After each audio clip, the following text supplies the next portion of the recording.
여러분 안녕하십니까? 비전교육학입니다. 콜버그의 도덕성 발달 이론을 간단하게 한번 마무리하고 이제 다음 문제로 한번 넘어가 보도록 하겠습니다.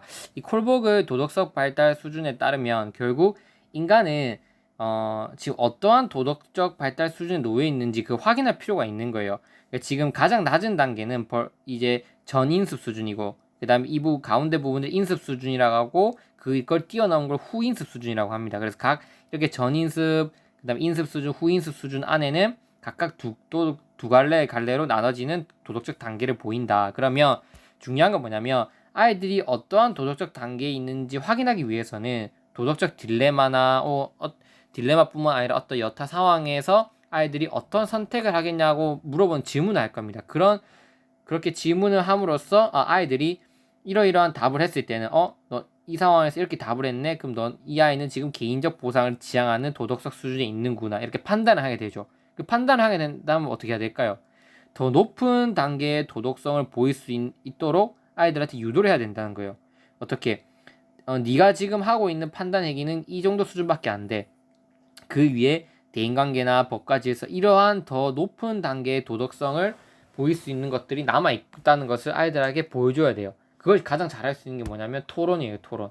즉 나보다 더 뛰어난 사람이 보이는 도덕적 판단 결과 그걸 보여줌으로써 저러한 판단을 내릴 수도 있다는 것을 알려줘야지 그 아이가 그것을 보면서 나의 도덕적 발달 수준이 조금씩 높아진다는 거예요. 그래서 이 콜버그는 토론식 수업을 매우 중요시 여깁니다. 그러한 내용들을 뒤에 좀 정리해봤어요. 콜버그의 도덕성 발달에 따른 교수 전략이 뭐가 있겠는가? 토론 토의식 수업을 실시한다는 것과 합격 경력을 활용한다 이런 것들이 있는데 일단 마지막으로 한 번만 더 콜버그 정리하고 이 부분으로 넘어가 보도록 하겠습니다. 그래서 여러분들 꼭 기억하셔야 될 거는 이 콜버그의 이 6개 단계가 암기하시기 너무 힘들다면 인습 수준은 반드시 여러분들 머릿속에 놓고 가셔야 됩니다. 인습 수준은 도덕적이다, 도덕적이지 않다. 그 행위를 판단하는 기준이 나에게 일어난 어떤 결과에 의존하는 게 아니에요. 계속 제가 강조드렸지만 이 전인습 수준에서는 어떠한 행위가 도덕적인 행위다, 어떤 행위가 도덕적이지 않다 행위는 뭐에 의해서 결정되냐면 나에게 일어난 결과에 의해서 결정이 됐었습니다. 벌과 복종의 지향을 예로 한번 들어본다면 이제 친구들하고 같이 어떤 아이가 또래가 놀고 있었어요. 근데 놀이를 하다가 어떤 아이가 잘못을 저지른 거예요. 나 말고 다른 친구가. 그럼 이제 물어봐요. 그 아이한테.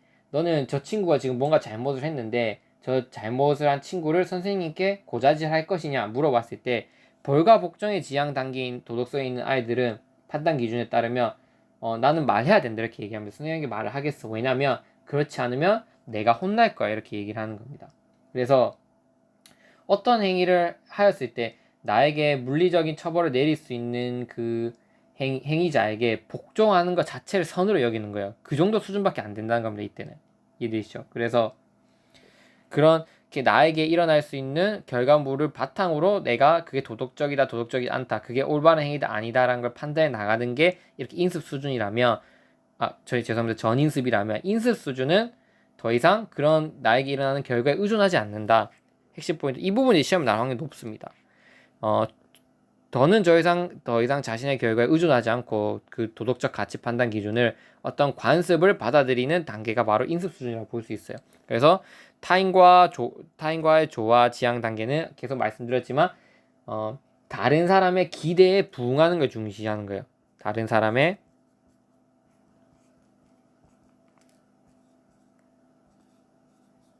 기대 여기 부응하는 거예요. 그래서 다른 사람의 기대에 내가 부응했을 때 그게 도덕적 행위라고 우리 인식하게 된다는 거죠. 그래서 다른 사람과의 어떤 신뢰관계, 충성관계, 의리관계 이런 거를 잘 유지하는 거를 매우 중요하다고 생각하는 거예요. 그래서 이 단계에 있는 아이들은 이제 밖에서 놀다가도 딱 10시 9시나 8시가 되면 딱 집으로 들어갑니다. 왜냐면 그렇게 해야지 어머니와의 관계가 문제가 발생하지 않게 되기 때문입니다.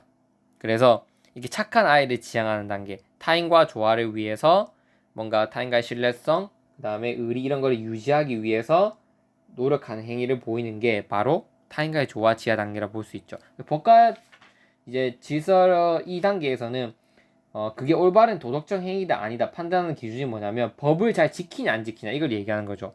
어떤 행위가 법을 잘 지키고 있고 법에 따라서 행위를 했을 때는 그거는 도덕적 행위라고 보는 거고, 법이나 이런 기타 사회적 질서를 지키지 않고 하는 행위들은 도덕적이지 않은 행위로 판단하는 거예요.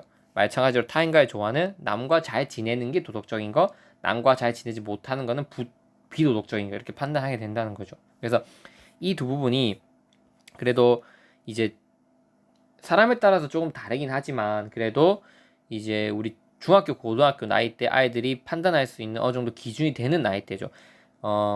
전인습 단계, 개인 보상 지향이나 처벌 복종 지향 이 단계는 주로 유아기 때 나타납니다. 물론 이러한 속성들이 유아기 때만 나타난 건 아니에요.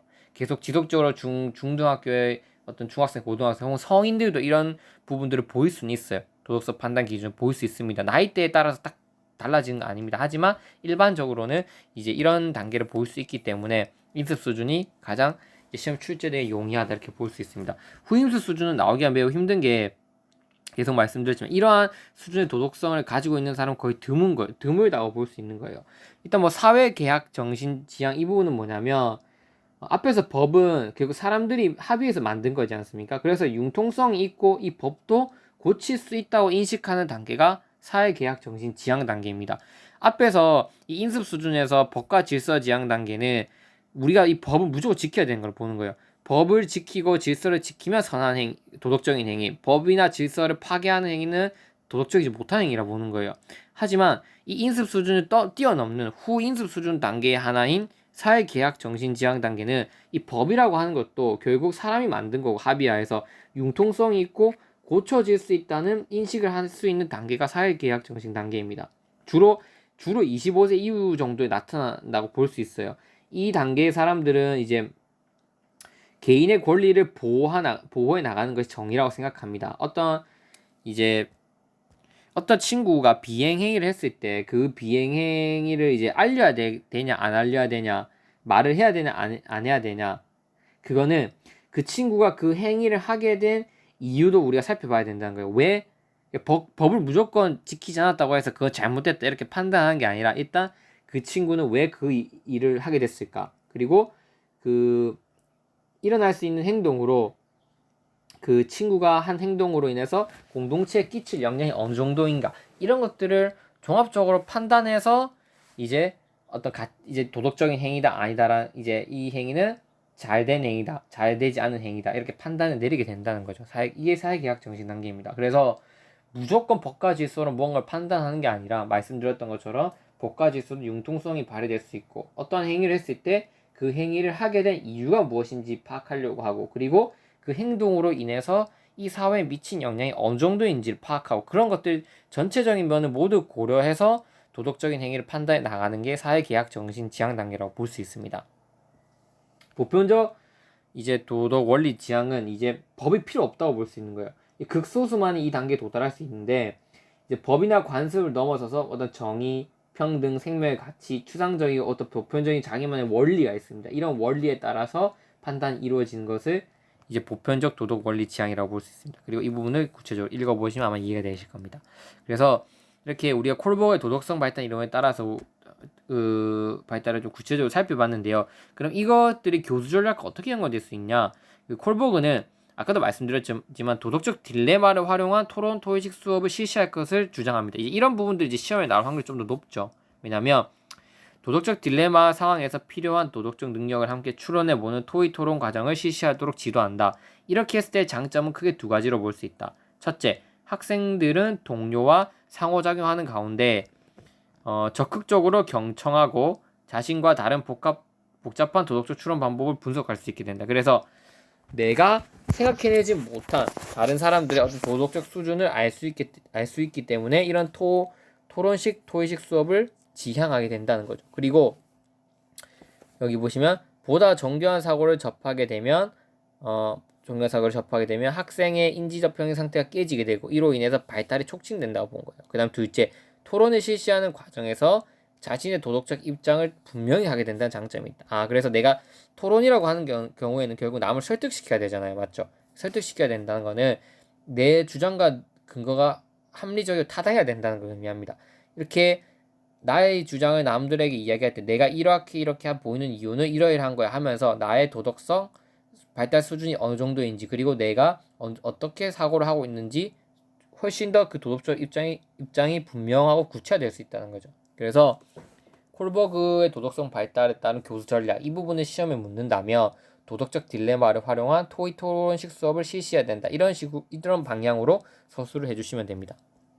그리고 학급 경영을 활용한다 이렇게 되어 있습니다. 학급 경영을 학생들의 도덕성 발달을 촉진시킨 수단으로 활용할 수 있습니다. 왜냐하면 학급 경영이라고 하는 거는 아이들이 뭔가 의견을 만들어내고 뭐 교사의 지시보다는 아이들이 스스로 이제 토론과 토의 그 다음에 뭐 학급 규칙을 만들어 나간 걸 볼 수 있어요. 이렇게 학생들에게 공정성, 개방성, 협동 의견에 대한 관용을 이해시킵니다. 학생들이 왜 그것이 중요하고 그것을 따르기 위해 동의함으로 왜 그것이 중요하고 이해를 한 다음에 그것을 따르기로 스스로 동의하게 만들면 자기 통제력이 향상됩니다. 즉 외부의 도덕성 형태인 처벌과 처벌에 대한 위협이 강조되는 환경에서는 학생들은 규칙을 준수하긴 하지만 자기 통제력을 발휘하지 못합니다. 그래서 콜버그에 따르면 결국 더 높은 수준에서 뭔가 아이들이 이제 이 학교 생활을 잘 할 수 있도록 하기 위해서는 뭔가 강제, 강압, 처벌 이런 상황에서는 이제 그 자기 통제력이 없기 때문에 빠르게 와해될 수 있다고 보는 거예요. 어떤 행위들이. 그래서 이 학급 경영 체계를 통해서 아이들이 함께 그 규칙에 대해서 논의를 하고 그리고 그 규칙을 왜 지켜야 되는지 한번 이해를 하고 그러한 과정이 있었을 때 그런 과정이 진행되었을 때 아이들이 보다 더 그 규칙을 따르고자 하는 성향이 커진다 이렇게 볼 수 있습니다. 그래서 이 두 가지를 그 교수 전략으로 서술해 주시면 될 것 같습니다.